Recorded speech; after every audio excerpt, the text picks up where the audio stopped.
네, 우리는 계속 요한복음 말씀을 계속 살펴보고 있습니다. 오늘 살펴볼 요한복음 11장 1절부터 46절까지의 말씀은 우리가 너무나 잘 알고 있는 죽은 나사로를 예수님께서 다시 살리시는 그런 사건을 기록하고 있습니다. 요한복음에는 총 7개의 표적이 등장합니다. 표적이 무엇일까요? 표적이 무엇일까요? 표적은 단순히 이적이나 기적을 뜻하는 것이 아닙니다. 우리가 인천 제2교회 표지판을 보고 저기에 인천 제2교회가 있구나 라고 이렇게 알 수 있는 것처럼 이 표적은 일종의 표지판과 같은 역할을 하는 것입니다. 이 표적이라는 표지판을 통해 우리는 예수 그리스도를 바라보게 하는 것이죠. 표적을 우리에게 보여주시는 이유는 이 요한복음이 기록된 목적과도 이어집니다. 이 사도 요한이 요한복음을 기록한 목적은 두 가지로 말씀할 수 있는데요. 첫 번째는 예수께서 하나님의 아들 그리스도이심을 믿게 하는 것과, 두 번째, 우리가 그것을 믿고 그 이름을 힘입어서 생명을 얻게 하려는 것이라고 말합니다. 그래서 우리가 이 표적을 통해 예수님께서 하나님의 아들이신 것을 믿고 그리고 그 이름을 힘입어 영원한 생명을 얻게 하려는 목적이 그 표적 가운데 담겨 있다라는 것입니다.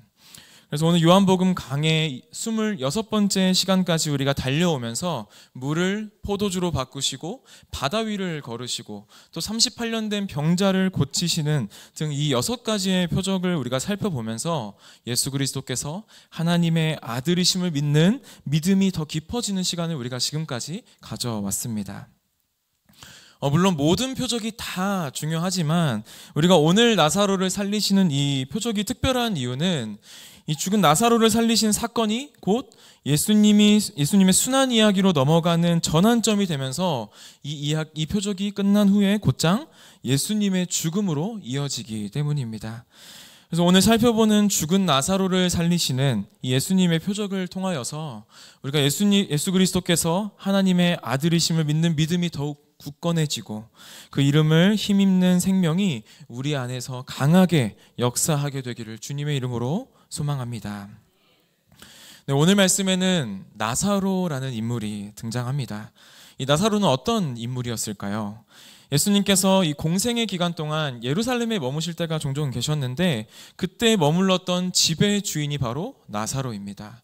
그리고 이 나사로에게는 여자 형제 2명이 있었는데 누구죠? 마르다와 마리아죠. 이들 또한 예수님과의 특별한 우정과 사랑을 통해 서로 깊은 신뢰와 사랑을 나누는 그러한 관계를 예수님과 맺고 있었습니다. 마르다는 우리가 잘 알고 있는 것처럼 헌신적으로 예수님을 섬기는 그러한 여인이었고요. 마리아는 이후에 12장에서 예수님께 그 값비싼 향유를 붓고 자신의 머리카락으로 예수님의 발을 정성껏 닦으며 경배의 마음을 표현했던 그러한 여인이었습니다. 그래서 예수님은 이 가정을 너무나 진심으로 사랑하셨습니다. 그들을 매우 소중하고 특별하게 생각하셨죠. 그러나 어느 날 예수님께서 이 유대인들의 박해로 인하여서 예루살렘을 떠나시게 되고 얼마 지나지 않아 나사로가 알 수 없는 병에 걸리게 됩니다. 성경은 그 병이 어떤 병인지 정확히 알려주고 있진 않지만 그 당시의 의술로는 고칠 수 없는 심각한 병이었을 것으로 추정이 됩니다. 마르다와 마리아는 이 사랑하는 오빠가 병이 들자 마치 우리가 어려운 상황에 이렇게 닥치게 되면 하나님께 기도하는 것처럼 주님을 간절히 찾으며 예수님께 사람을 보내어서 이 자신의 오빠인 나사로의 위급한 상황을 전했습니다.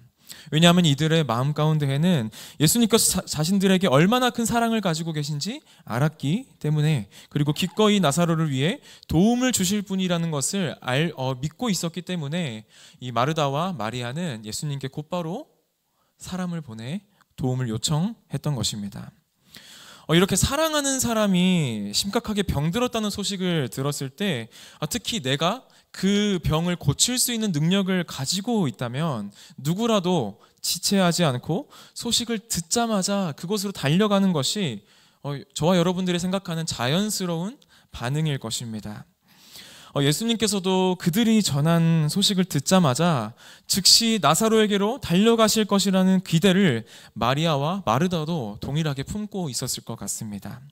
어쩌면 예수님께서 좀 바쁘시다면 직접 오시지 않더라도 전에 백부장의 종을 고치셨던 것처럼 단지 그 자리에서 말씀 한마디로도 그 나사로를 고칠 수 있다는 믿음도 그 가운데 있었을 것입니다.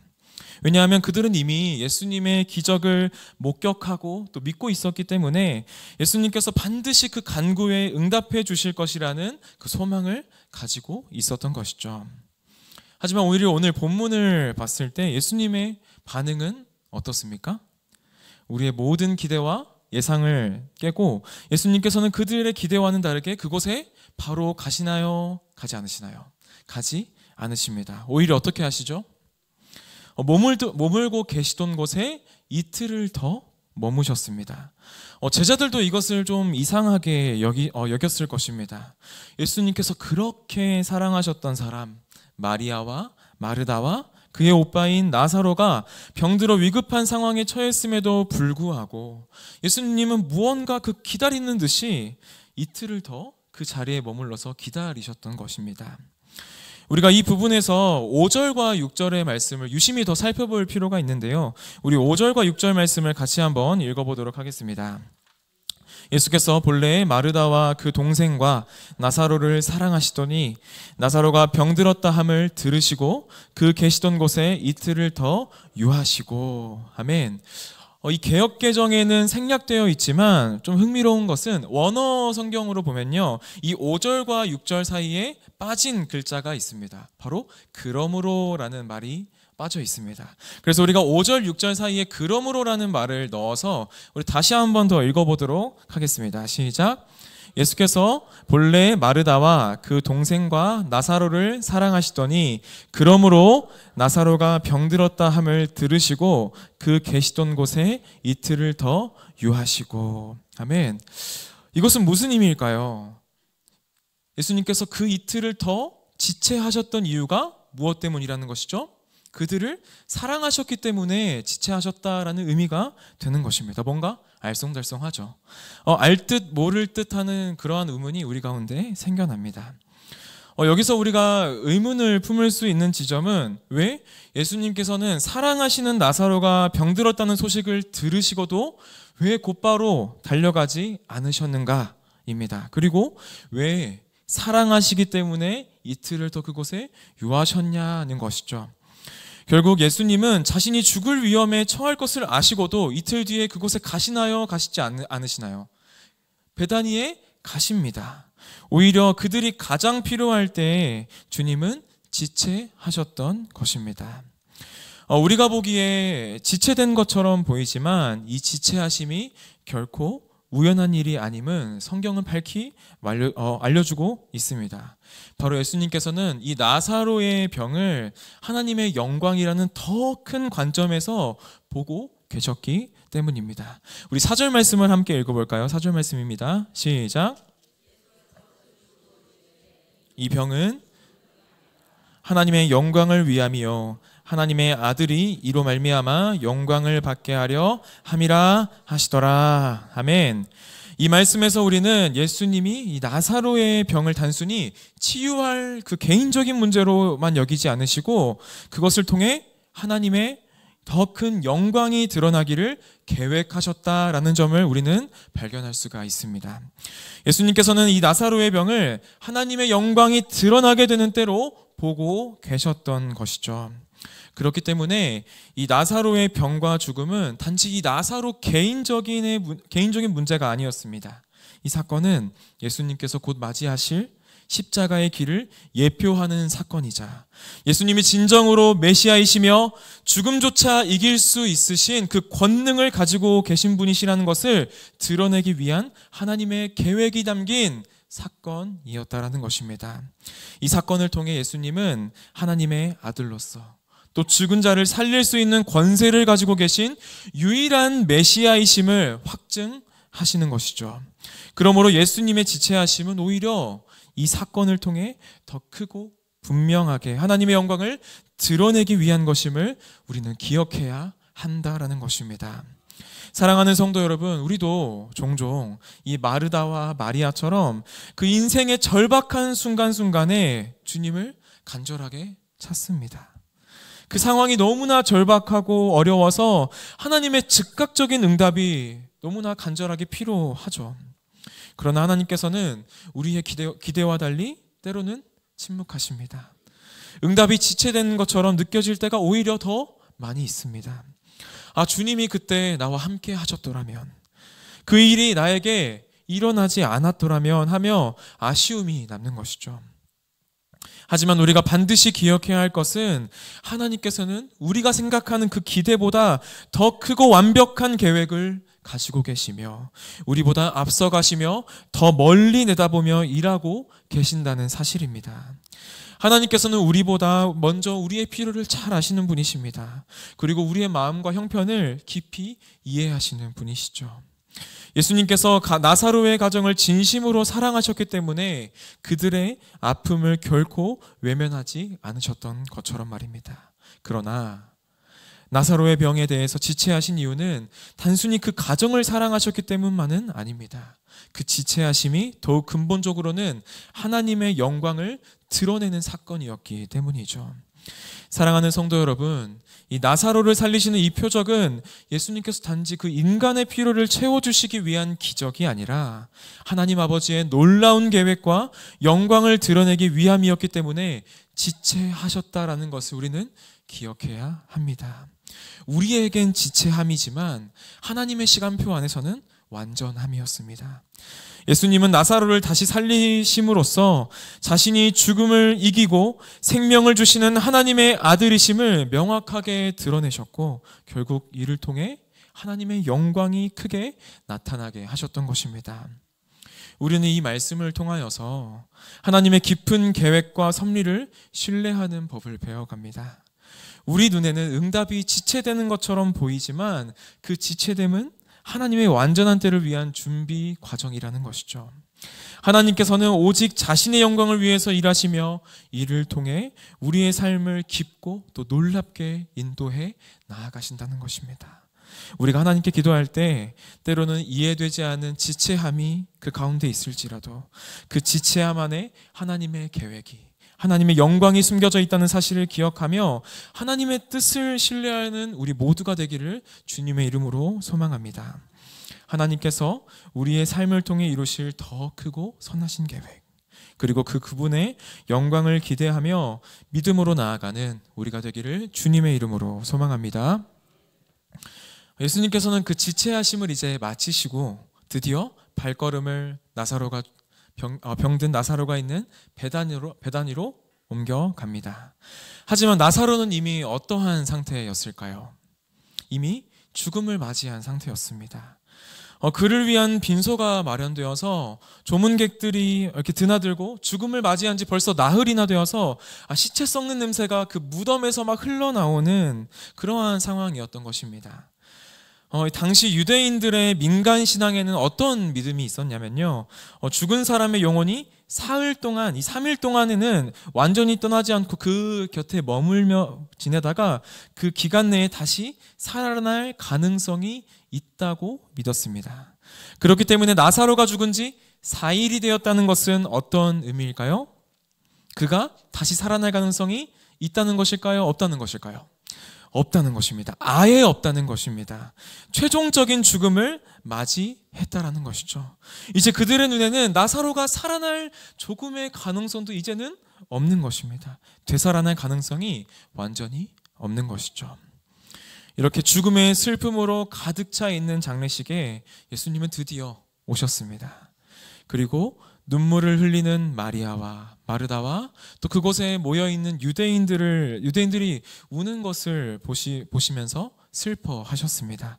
우리 그 모습을 33절에 나오는데요, 우리 33절 말씀을 우리 같이 한번 읽어보도록 하겠습니다. 시작.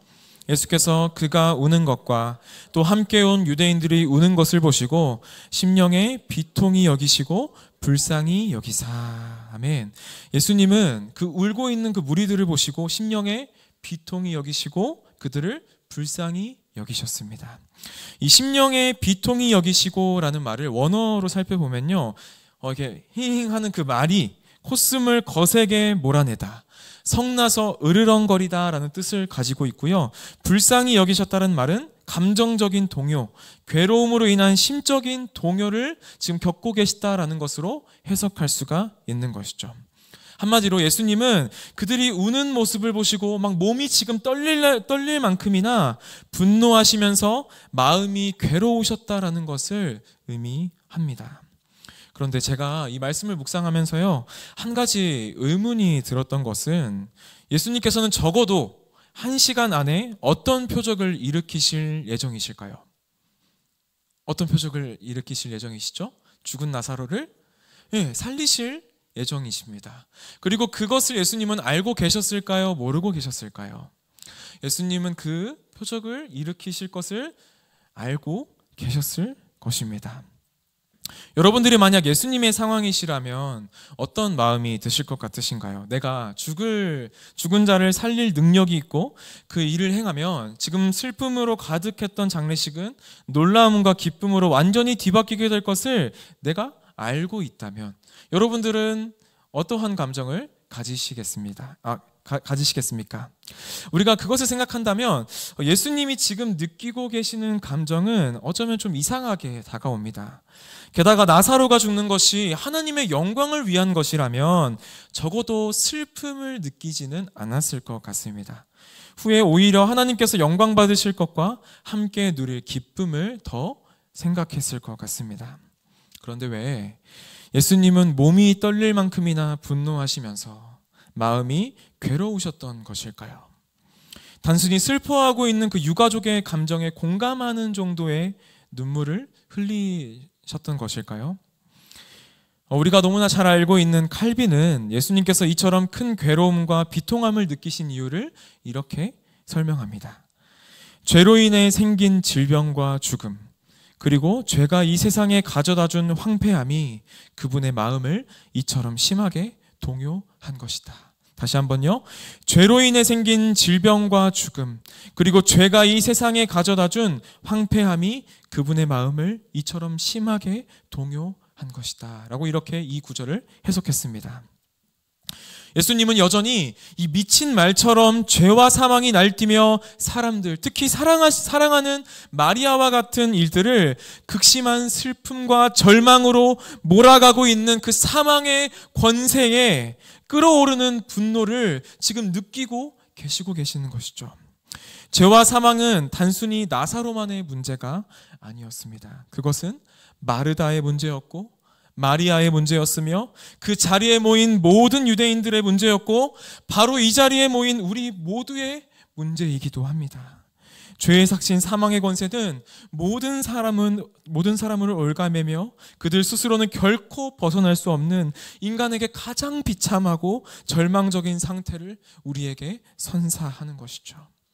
예수님께서는 사랑하는 자들이 그 죄악으로 인하여서 사망으로 인하여서 겪어야 하는 그 사망의 권세를 보시며 깊은 분노와 슬픔을 지금 그 가운데 느끼고 계셨던 것입니다.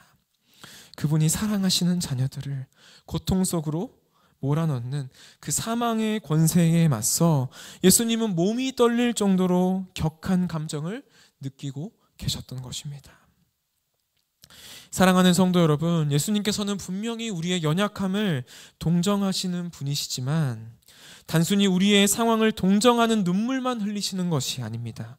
예수님께서는 우리의 죄와 그로 인해 우리가 겪는 슬픔과 죽음을 보시며 깊은 분노와 슬픔을 그리고 괴로움을 느끼시는 분이십니다.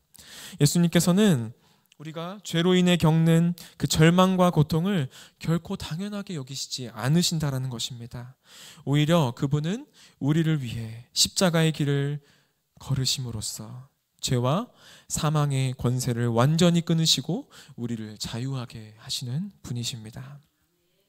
우리가 이 은혜와 사랑을 알았다면 어떻게 해야 할까요? 이제 더 이상 죄와 죽음의 속박 속에 갇혀 있지 않고 믿음으로 그분이 주신 생명과 그 자유 안에 살아가야 한다라는 것입니다. 예수님께서 우리를 부르시는 것은 우리를 그 죄의 권세로부터 해방시키기 위함이며 하나님 아버지께 영광을 돌리기 위한 것이기 때문입니다. 오늘 우리는 나사로의 이야기를 통해 예수님께서 우리에게 주시는 영원한 생명과 소망을 새롭게 붙잡게 되기를 주님의 이름으로 소망합니다. 나사로가 죽은 지 나흘이 지나도 예수님의 권능은 그를 다시 살리셨습니다. 나흘이 지나 더 이상 살아날 가능성조차 없는 것 같던 완전히 사망의 상태에서 허우적거리고 있던 우리를 예수 그리스도께서 그 십자가의 권능과 부활의 능력으로 우리를 다시 살려내셨다라는 것입니다. 그 권능이 지금 우리 안에 계시기 때문에 우리의 상황이 어떠하든지 우리가 어떠한 절망에 살아가고 있든지 예수님의 구원과 생명은 여전히 우리에게 열려 있으며 그분을 통해 우리는 생명으로 나아갈 수가 있다라는 것입니다. 우리의 삶에 이러한 생명과 소망이 풍성하게 역사하기를 주님의 이름으로 축복합니다. 결국 예수님은 나사로의 무덤 앞에서 서서 돌을 옮기라라고 명령하십니다. 그리고 하늘을 우러러보시고 하나님께 감사 인사를 드린 후에 큰 소리로 나사로야 나오라라고 외치셨죠. 그러자 어떠한 일이 일어납니까? 죽었던 나사로가 무덤에서 걸어 나옵니다. 예수님은 사람들에게 나사로를 묶고 있던 천을 풀어주라고 말씀하시고 풀어놓아 자유롭게 다니게 하라라고 자유를 선포하십니다. 결국 예수님께서 이 땅에 오신 목적은 하나님의 영광을 드러내고 하나님의 뜻과 사랑을 따라 죽음에 갇힌 우리에게 자유와 생명을 주시려는 것이었습니다. 예수님께서 나사로를 다시 살리신 것은 단순히 한 사람의 부활이 아니라 자신이 부활이요 생명이심을 보여주며 하나님의 영광을 나타내며 모든 그를 믿는 자들에게 부활의 생명을 선물로 주시기 위함이었다라는 것이죠. 예수님께서는 그래서 자신을 이렇게 소개합니다. 나는 부활이요 생명이니 나를 믿는 자는 죽어도 살겠고 무릇 살아서 나를 믿는 자는 영원히 죽지 아니하리니 라고 말씀하십니다. 이 땅 가운데 오신 예수 그리스도는 생명을 주관하시는 하나님의 아들이시며 사망의 권세를 이기시고 부활하셔서 사랑하시는 자녀들에게 부활 생명을 주시는 메시아이심을 보여주는 사건이 바로 나사로를 살리시는 사건이라는 것입니다.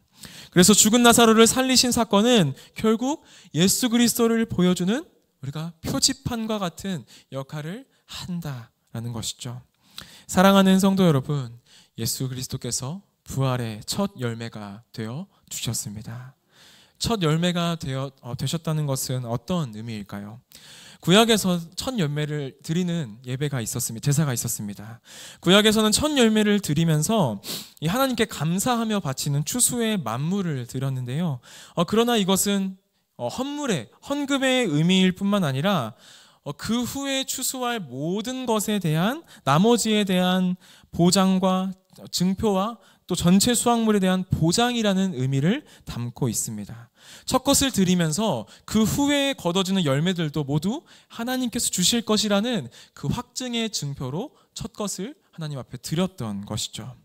이러한 의미에서 예수님께서 부활의 첫 열매가 되셨다는 의미는 예수님의 부활이 우리의 장래 부활을 그저 예고하는 정도로 끝나는 것이 아니라 100% 확실히 보장한다라는 뜻입니다. 우리는 반드시 예수님께서 다시 오시는 그날에 부활의 몸을 입고 부활의 때를 맞이하게 될 것이라는 것입니다.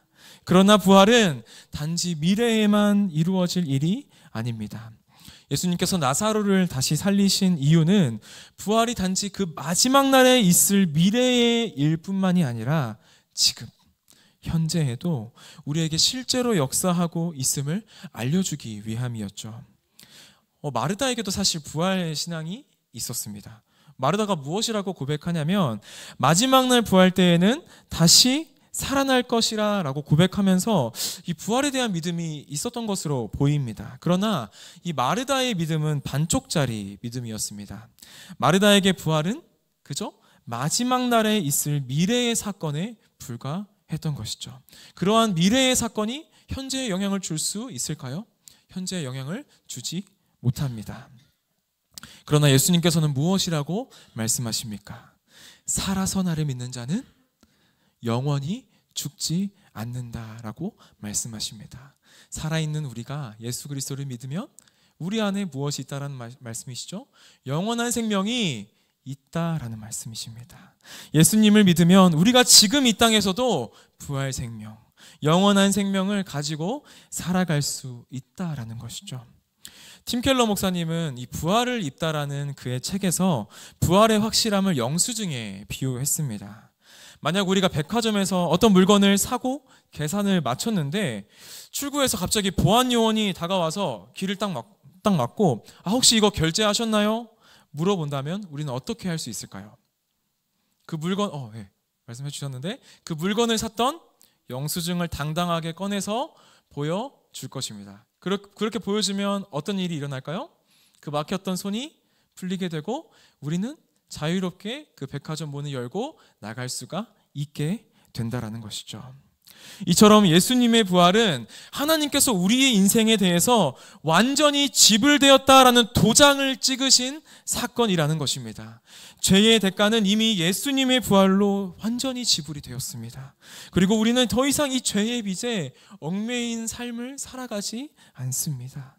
그로 인해서 하나님께서 예수님을 그렇게 그의 영광 가운데 사랑하셨던 것처럼 동일한 사랑을 우리에게 주신다라는 것이죠.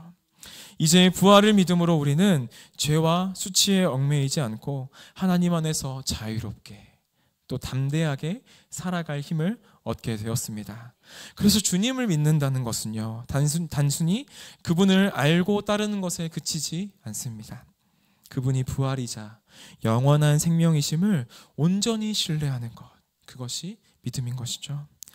이 믿음은 이미 우리가 그분과 연합하여서 새 생명과 영원한 생명을 받은 존재임을 뜻합니다. 이 생명은 그 누구에게도 빼앗길 수 없고 세상의 어떤 시련이나 고난이 우리에게 닥쳐와도 변치 않는 하나님의 사랑 안에 우리가 있음을 보증해 주는 것입니다. 결국 예수님께서 사랑하셨던 나사로가 병들고 결국 죽음을 맞이했던 이 사건은요, 비록 우리가 주님의 사랑을 받고 있을지라도 우리 인생에서 고난을 피해갈 수가 없다라는 것을 말해줍니다. 예수님께서 사랑하신 자녀들조차 질병에 걸리고요, 때로는 어려움에 처하고요, 고난을 당하고요, 심지어 죽음을 맞이하게 됩니다. 그러나 이러한 절박한 순간에도 우리에게 필요한 것이 무엇입니까? 부활의 믿음입니다. 예수님께서 죽음을 이기시고 부활하신 것처럼 우리도 그분 안에서 새로운 생명을 얻었음을 믿는 신앙이 우리에게 필요하다라는 것입니다. 이 신앙은, 부활의 신앙은 인생의 어려움 속에서도 우리를 흔들리지 않게 굳건하게 붙들어주고 주님의 영원하신 약속 안에서 살아가고 있음을 우리는 계속해서 이 부활신앙을 확인함으로써 확신하게 된다는 것이죠. 사랑하는 성도 여러분, 지금 여러분의 삶이 어렵고 지치고 힘드시고 또 질병을 겪고 계십니까? 우리들의 삶이 가장 힘들고 지쳐 있을 때야말로 진정 부활에 대한 신앙이 필요한 때인 줄 믿습니다. 이 믿음이 주님의 말씀을 믿고 따르는 우리의 모두의 마음속에 깊이 자리하기를 주님의 이름으로 소망합니다.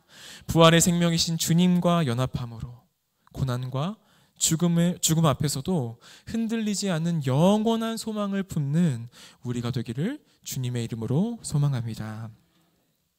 말씀을 정리합니다. 오늘 말씀을 통해서 우리는 나사로를 다시 살리신 표적을 통해 예수님이 단순히 기적을 행하시는 분이 아닌 죽음을 이기시고 부활의 주님이심을 보았습니다. 예수님은 죄와 사망의 권세로 인해 괴로워하는 이들의 고통을 누구보다 더 깊이 이해하시고 그들에게 부활과 생명의 소망을 선물하시기 위해 이 땅 가운데 오셨습니다. 그리고 이 사건은 하나님의 영광이 드러나는 놀라운 순간이었고 믿는 자들에게는 영원한 생명이 주어졌음을 확증하는 표지판이 되었습니다. 예수님께서 나는 부활이요 생명이다 라고 말씀하셨던 것처럼 예수님을 믿는 자는 죽음을 넘어선 생명의 약속을 이미 받은 자들입니다. 우리에게는 나사로처럼 다시 살아날 부활의 소망이 있으며 이 소망은 미래의 것만이 아닌 지금 우리의 삶 속에서 경험될 수 있음을 우리가 기억해야 합니다. 예수님 안에서 우리는 죄와 죽음의 권세에서 해방되었고 영원한 생명을 이미 소유한 자로 살아갈 수가 있다라는 것입니다. 사랑하는 성도 여러분, 삶의 어려움과 고난 속에서 우리가 기억해야 될 것은 부활의 신앙입니다. 예수님의 부활이 우리를 위한 보증이 되어서 우리에게 영원한 생명과 소망을 약속해 주었습니다. 이 믿음이야말로 우리의 인생을 붙들어주고 고난과 슬픔 속에서도 흔들리지 않게 해 줄 것입니다. 예수 그리스도께서 우리와 함께 하십니다. 그분 안에는 생명이 있고요. 그분 안에는 참된 소망이 있습니다. 그리고 그분이 우리 안에 계시고요. 우리가 그분 안에 계셔서 그분의 것이 다 우리의 것이 되었습니다.